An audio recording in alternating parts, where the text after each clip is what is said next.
Hello everybody, it's time for week 2 of labs. In the second week of labs, you're going to act much more independently and use this lab video and a lab handout to continue processing your chips. And then me or another TA will be in lab in order to help you out if anything goes wrong. But you're essentially going to use this as your main resource to complete this next week of labs. So first I want to review what we did in the first week. First, we cut out chips of silicon. And just a reminder, these were all slightly P doped. Then we spin on glass, which had a little bit of phosphorus in it. Then baked this whole cross section at 1100 C for 30 minutes in order to get the phosphorus to diffuse into the silicon. So now near the surface, we have a heavily N-doped area. After you've left lab, I've taken everybody's chips and then dunked them in hydrofluoric acid for 10 minutes in order to remove this silicon oxide layer. So simply dunked it in a beaker that had the hydrofluoric in it, and then this top thin film is going to get etched away. After that, I removed them from the hydrofluoric acid and rinsed them very, very thoroughly with DI water. The next step is to actually deposit a thin film of aluminum. In the next part of this video, I'm going to show you how we go about depositing that thin film, but the thin film will already be deposited by the time you receive your chips back in the second week of labs. What you're going to be doing today is applying a pattern on top of the aluminum thin film, which we'll use to selectively etch specific parts of the surface of the chip in a later week. So this is what that's going to look like. First, we're going to spin on a layer of photoresist.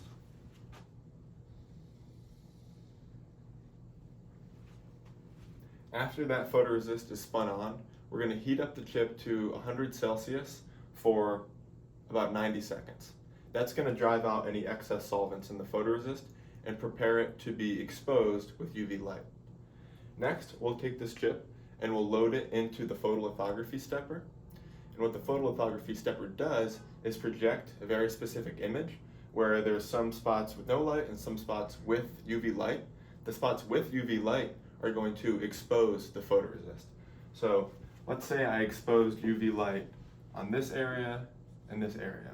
Then this area of the photoresist is going to react to that UV light in some way. Now, these areas that have been exposed are ready for development. So what the UV light did is it made these areas of the photoresist soluble in a developer, whereas these areas of the photoresist are still considered insoluble in the developer. So after the chip has been exposed, we're going to dunk it in a developer solution. And these areas that got exposed should wash away.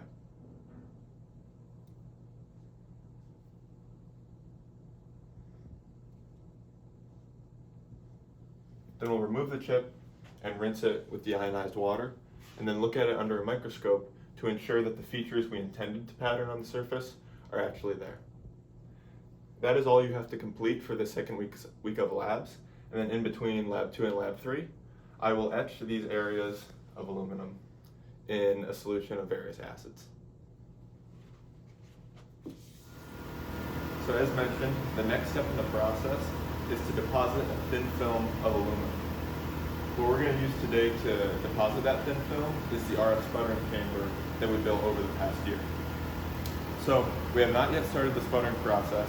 We've been waiting a day or two for the vacuum chamber to get down to very, very low pressures. So if you come closer here, you can see this is the reading from this vacuum gauge on top of the chamber. And we're at 1.9 times 10 to the negative 7 hectopascals, which is approximately 1.5 times 10 to the negative 7 torr. So we're at a very, very, very low vacuum.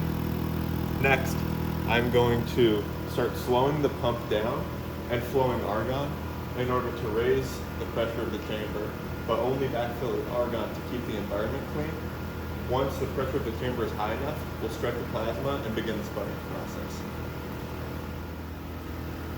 Okay, so we slowed down the pump, started backfilling with argon, so we've got the chamber at a bit higher of a pressure now, at about a rough or medium vacuum.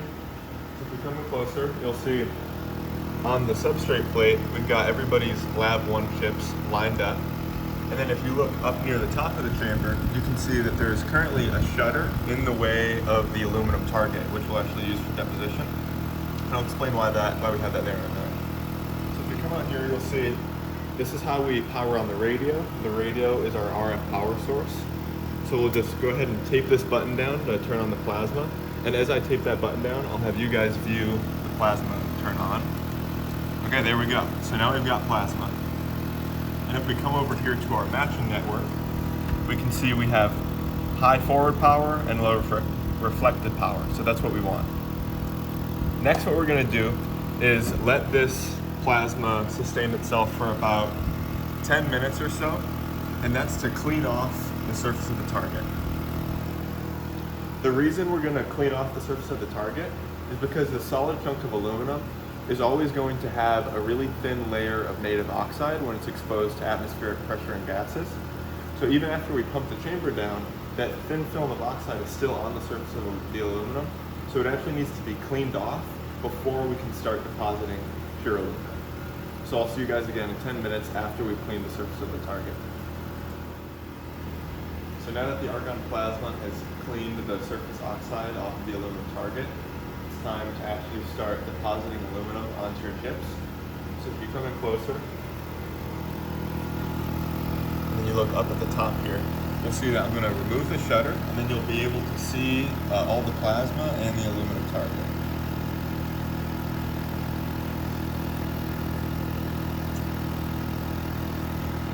So now you can see there's a dense ring of plasma on the aluminum target. That plasma is made up of ionized argon. So the argon ions will bombard the aluminum target and release atoms or particulate of aluminum, which will travel across the chamber to deposit on top of your chips. Here I am suiting up in my personal protective equipment, as you all should do before you begin your lab. So from this point on is the portion of the lab that you will be doing independently during your lab session. So first, take your chip box, remove your chip from it, and then come over to the fume hood. Just go ahead and set it down on that clean room wipe. And then first we want to make sure our hot plate is heated up because we will need the hot plate for the patterning process. This is our hot plate. The way you can turn it on is by finding this switch in the back.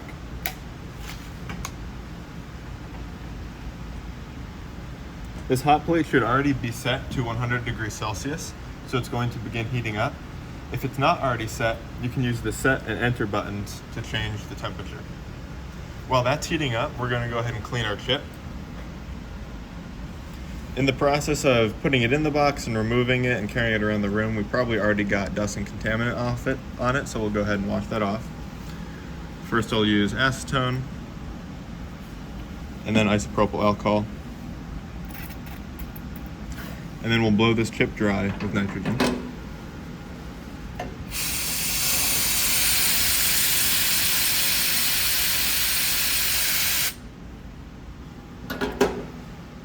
Next, I'm going to transfer the chip to the hot plate to ensure that all the solvents we just used to clean it are actually dried off.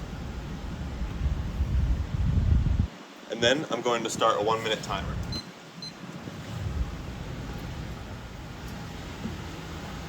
Something very important to note about these hot plates is that the temperature on the screen is only representative of the temperature at the center of the hot plate. If you place your chip anywhere else other than the center, it will not be at the temperature displayed on the screen. Now that a minute has passed, we'll remove our chip from the hot plate and place it on the very center of the spin coater. Now, as usual, to make sure it sticks to the double-sided tape, I'm just going to tap the corners down to get it to adhere. And then, as usual, I will do a test spin to make sure that the chip is not going to fly off while spinning. It looks like this chip is secure, so I'll go ahead and stop the spin. Next, we're going to deposit photoresist. So if I go to this drawer here, I will find pipettes. We're going to need a pipette for this process. and we're also going to need photoresist. There are 3 different types of photoresist in this drawer. We want to use PRAZ 4210 for this lab. Note that this is stored in a brown bottle in order to limit light exposure. So try to have this open for as little time as possible. It's also very expensive, so try not to contaminate or spill the bottle in any way. I'm gonna handle it beyond this lip so that in case a spill does happen, it's gonna be contained. Go ahead and open the bottle. Inside, you'll see a kind of viscous red substance. I'm just gonna retrieve a very small amount with my pipette by just applying minimal pressure to the head of the pipette. Okay, so there I have a little bit of photoresist. Now I'm going to come down to my chip and apply a drop. And this is where a little bit of technique comes in. We want to make sure the photoresist is kind of fully wetted onto the surface here before we start spinning. So without touching the surface of the chip and just kind of touching a photoresist bubble, you can move the photoresist around a little bit to make sure it covers all the edges of the chip. Now we're ready to start the spinning process, but before that I'm going to dispose of this pipette, which now has photoresist in it, so it's hazardous waste. Next, I'm going to spin this chip for 30 seconds. As you can see, our chip has stopped spinning. If you look carefully, this corner of the chip did not get even photoresist adherence. That's fine. However, if we already had patterns in that area that we need to continue processing, then we would need to wash off this photoresist and re-begin. But for this lab, that's no problem. So I'm going to hold the spinner and try to shove the tape sideways to get it to unadhere from the tape. Next, I'm going to move it again to the center of the hot plate, this time for 90 seconds to drive off excess solvents. Now that we've applied the photoresist to our chip, the next step of the lab is to use the DIY photolithography stepper to expose the photoresist. So what this is essentially a projector, but these are just the innards of it, attached to some optics and then a micro positioning stage. So this projector plugs into the computer, and then we have a software that's been made by CMU students in order to run this device and project specific images to the projector. When this plugs into the computer essentially assigns a secondary window to the projector, and you'll see what I mean by that when I open the software. In the middle of the desktop, we have this runstepper.bat file. We're going to go ahead and open that. This command prompt window will pop up. It'll take a moment to load up the program. Okay, when the software first opens, what you should see is a kind of light or dark green background in this window. If this background is completely black, it means that the software is failing to connect to the camera on the photolithography stepper. If that's happening, you can close the software and then take this blue plug right here, follow it back to the back of the computer, and then just unplug and replug it in, then rerun the stepper software, and that should fix your problem. However, since we see this dark green background, we know that it's currently connecting to the camera just fine. When the software first opens, we see that we have this little warning window pop up, and it says that we need to ensure that we move the projector window to the correct display. So as I mentioned, since this is a projector, the computer essentially has an imaginary display right here, and we want to make sure that the image that we're projecting is moved into that imaginary display, because that's what the photolithography stepper will actually project. So the way we're going to do that is by clicking into this black background. Then we're going to hit Windows Shift Left. So Windows Shift Left, and that moves that window over to the left of the screen and is now what the projector is projecting. So now we can hit OK to acknowledge that we did that. Next, I want you to get acquainted with the stepper software. In this window, this is what the camera is seeing. So once we actually project a pattern, we should be able to see it here, assuming that we're in focus. Here is where we're actually going to load in the pattern that we're going to project. Here is where we will load in a UV focus image, and I'll talk more about that in a minute. And then here is where we can load in a red focus image, but this is often unnecessary. That's because we can choose this button here that says same as pattern to make our red focus the same as the pattern. So what might be confusing at first is all these different terms. We have our pattern, UV focus, red focus. What do they all mean? Well, first I need to talk about how photoresist reacts to different wavelengths. What we do is we use a red image to view the chip, get in focus, and then move around to find where we actually want to project our image. The reason we use red is because red light is not going to contain any of the UV spectrum. So when we expose the photoresist to red light, it will be stable and it won't get exposed in any way. It won't become more soluble in the developer. So basically the red image is like an image that we can safely use to get in focus, move around, maybe align to a previous pattern, all of that. Once it's time to actually expose the photoresist, we're gonna project an image that has a blue background because that will make the light source in this projector emit a spectrum that has more UV intensity, and that will actually activate the photoresist in some way. So our next step will be to load the pattern that we want to use for this lab right here. That pattern you can find in the Google Drive, and it'll be linked in your lab document. So I'm going to click this pattern, and then that will pull up a window that will prompt me to select an image. Right here, this says resistor lab patterns. This is essentially the pattern that you're going to use in your lab, so I'm going to select that. And now I have that pattern here. So currently, the software and the projector, it's in red mode, so we're not displaying anything yet. But if I hit same as pattern for my red focus image, it will then display this image, but with a red background. So over here is the actual image that we're displaying. However, as you can see, all we see is like a red background right now. That indicates that we're currently not in focus. Now, as a reminder, the way optical objectives work is they have a fixed working distance. So the way we focus the image is by changing the Z height of whatever we're trying to focus to into the working distance of that objective. So this knob here is the one that actually changes the Z height. We could change this by hand. However, the graphical user interface allows us to change it electronically. So right here is where we can change the stage position just with buttons. This is the step size, and then we can hit plus Z and minus Z to get it in focus.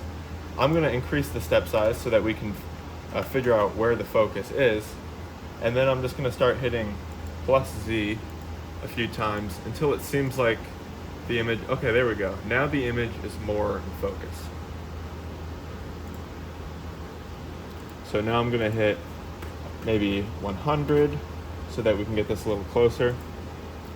But as you'll see, the background is really rough right now. That's because I have not yet put my chip onto the micro positioning stage. Now that the software is running and we're projecting a red image, now it's actually safe to go ahead and put our chip on the stage and we won't risk any accidental UV exposures. So now I'm going to go retrieve my chip from the fume hood. And now it's time to place it in the stage. It can be pretty tricky to get it into the stage since the chip is, since the stage is very close to the objective. As you can see, it's very close. If you're having trouble loading it in, you can move the stage all the way right and all the way down to help you load in the chip. However, I'm just gonna attempt to load it in as is here. Okay, next, I'm going to make sure that the chip is pushed all the way back into the corner of the stage so that it stays still during this exposure. Now we'll go back to our software and we're going to refocus.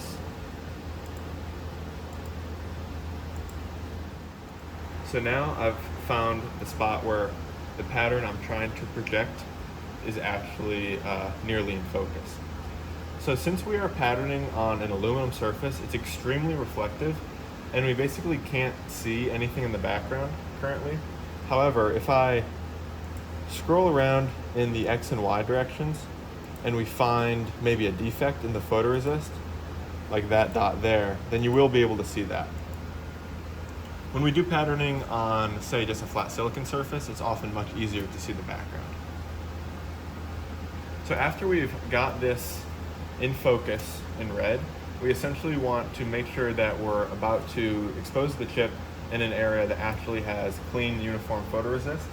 So the first way to gut check this is to just actually come look and say, okay, it looks like my little projector beam is at least near the surface, or near the center of the chip, in a generally clean spot. Also, if we look at the projection and we play around with the focus a bit, we don't see any defects in the photoresist. So this is probably a good spot to pattern. So in order to pattern, we're going to need a UV focus image. So first, I want to explain why we need to refocus for the blue pattern. Since red light and blue light are at two different wavelengths, they actually focus at a different working distance for the objective. So if I were to change this to a blue pattern right now, it would actually be blurry and out of focus. However, once we change to a blue pattern, we're already exposing the photoresist. So what we do is we use a pattern that just has little blue markers in the corner of the image. We use those markers to focus the image, then project the pattern that we want on the chip. So the UV focus image is just an image with a black background and little blue crosshairs in the corner. When we first open the software, it doesn't have a UV focus image loaded in. So I have to click here and then choose one. Again, there'll be a UV focus image linked in your lab document, but I know that this file is a UV focus image. If you look really closely, you'll see the blue crosshairs in this image now. Next, if I change to UV mode, you'll see that we start displaying those blue crosshairs. And as you can see, they are blurry and out of focus.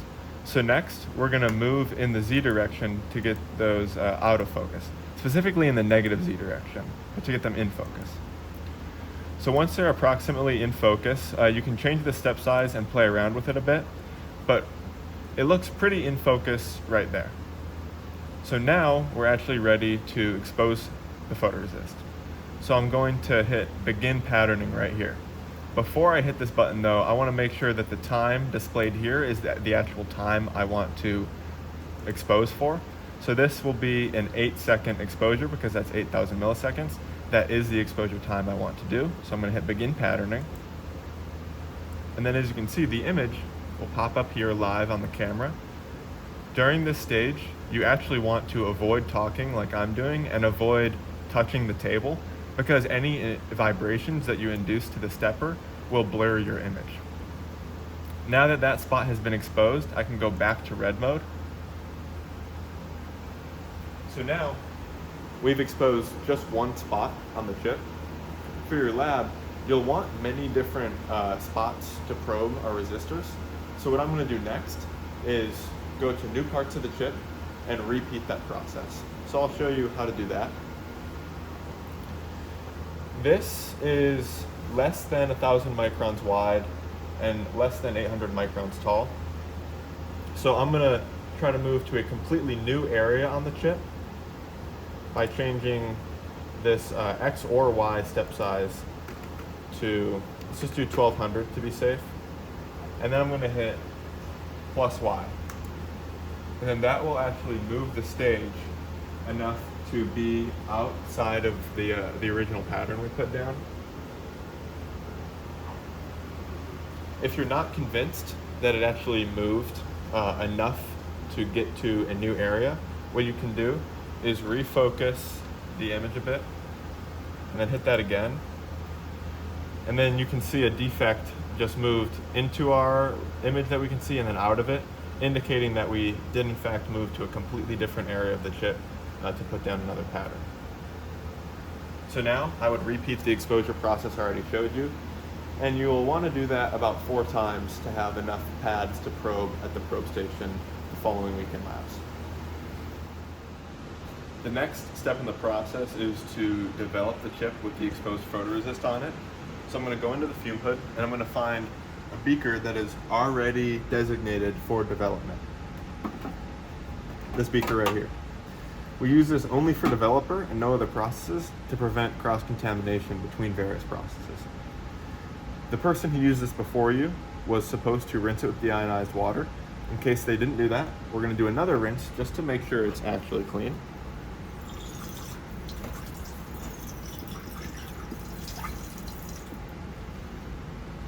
Now that the beaker's rinsed, we're going to put a little bit of developer in here.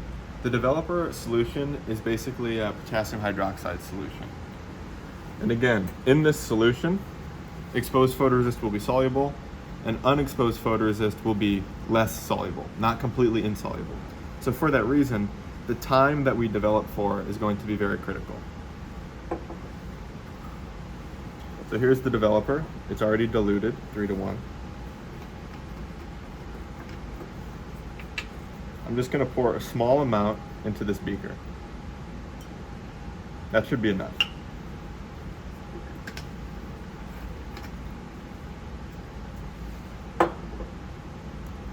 Now I'm going to go retrieve my chip from the stepper and dunk it in the solution for a very specific amount of time.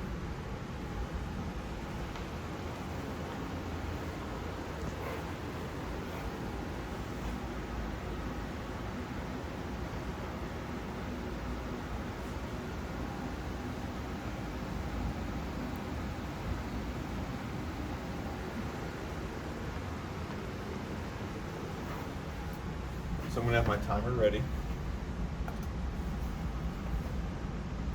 Now when I first drop this into the solution, it's actually going to float, so I'm not going to start my timer until I swill the beaker hard enough to get the chip to sink. So as you can see, it's floating right now and the surface is not contacting any developer. I'm going to do this. Now that the chip has sunk, I will start my timer. I'm going to do this for 25 seconds. However, when I remove the chip from the beaker, it's actually still developing, so I only stop my timer after I begin rinsing it with developer. So right now it's still developing, and when I take it out, it's going to still be developing. And now that we're at 25 seconds, I'll go ahead and rinse it.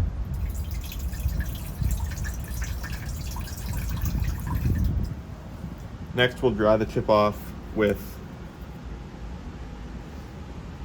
nitrogen.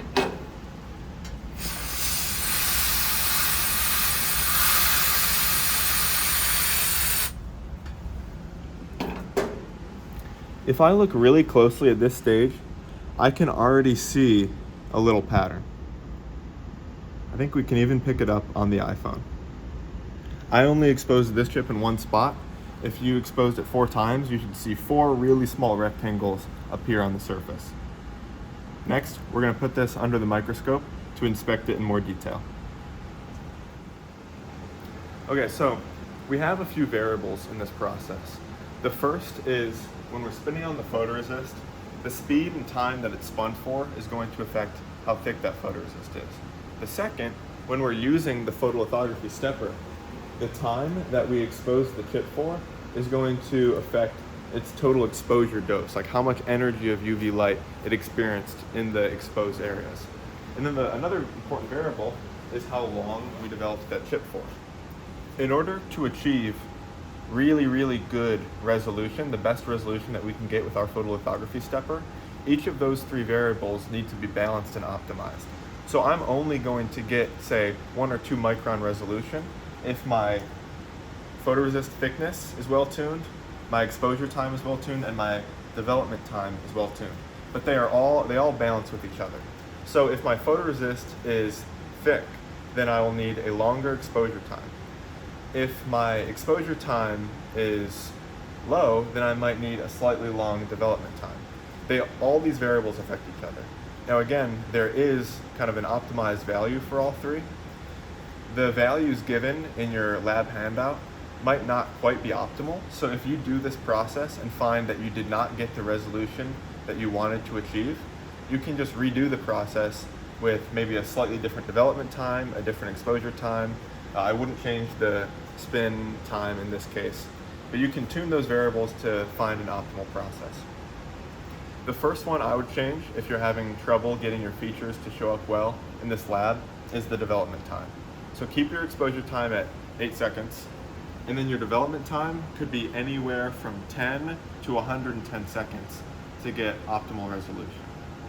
The other thing I want to note, and which we will see in the microscope images here, which we actually might not see if we did a good job, is that the unexposed photoresist is actually also soluble in the developer.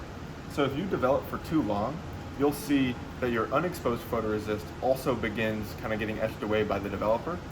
This can usually be indicated by a very rainbowy pattern. If you see a rainbowy pattern in unexposed photoresist, that might indicate too long of a develop time. If you see a rainbowy pattern inside the features that you actually wanted to expose, that could indicate too low of an exposure time or too low of a development time. All that said, let's look at the results on this chip. So I've placed the chip under the microscope. To the right here are knobs that I can use to travel in the X and Y directions. So I'll use those to put my chip directly under the microscope objective. Next, I'm going to make sure that the microscope light is on with this switch right here. You're going to push it forward like that. Next, I want to open up the software that connects to the camera on the microscope. Go ahead and exit here. So when we open this up, at first we're not going to see anything because we have to select the camera that we're connected to. And now we can actually see what the microscope is seeing. So now I can scroll over to where my pattern is. And you can see there is the very simple pattern that we're using in this lab, and it's showing up great. To get a slightly better look, I'm going to go to the 10x objective. And as you can see, I'm out of focus. So I'm going to use the focus knobs on the right here to carefully get that image in focus. Again, the image you see here will never be quite as crisp as what you can see in the eyepieces. So if you really want a good look at your chip, go ahead and use the eyepieces. So there's a couple things I want to point out here. All this kind of more yellowy stuff, this is the photoresist. Then this white region here is the aluminum thin film. So this exposure went very well. We have clearly defined borders, and the photoresist that we did not expose has not shown up in like a rainbowy format at all. And then the areas we did expose, it looks like all the photoresist has actually washed away because I don't see any rainbowy films here. So I would call this a success.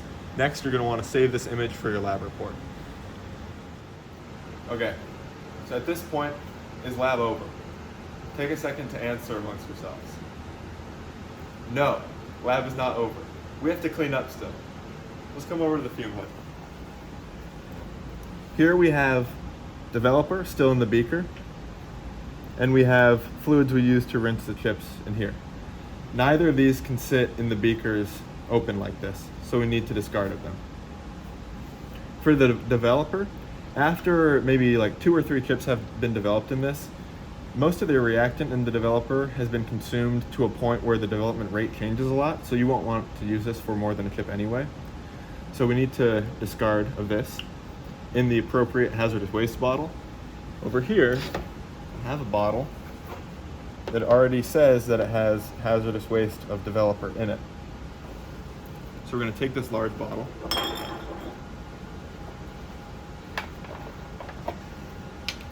We're going to dump all the fluid back into here.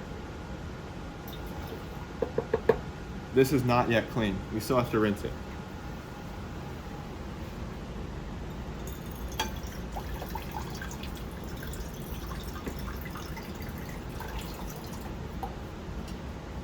After this is well rinsed, we can return it back to its designated drawer right here. Okay, so we cleaned out the development beaker. Now we still have this large beaker, which has some amount of developer in it. It also has acetone and IPA in it. So this is the correct hazardous waste bottle for it. We're just going to return these fluids to the top here. If you don't think you can do this without spilling it, then have someone else do it, or we can get you a funnel.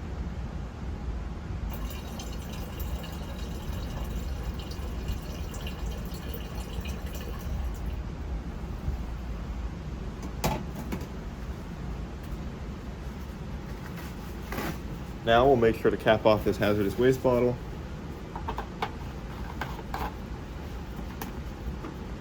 Return it to this bin that holds our hazardous waste. We're going to return the developer to its designated location in the back. This photoresist will return to the drawer with photoresists in it. And then it looks like we got some fluids on our work surface here. If you think any of these fluids may be developer or acetone or IPA, let me or a TA know so that it can be cleaned properly. If this is just fluid splashing back from the deionized water bin, then go ahead and wipe these up. And always assume that this surface is contaminated with something hazardous. So always put these wipes into the hazardous waste bin here.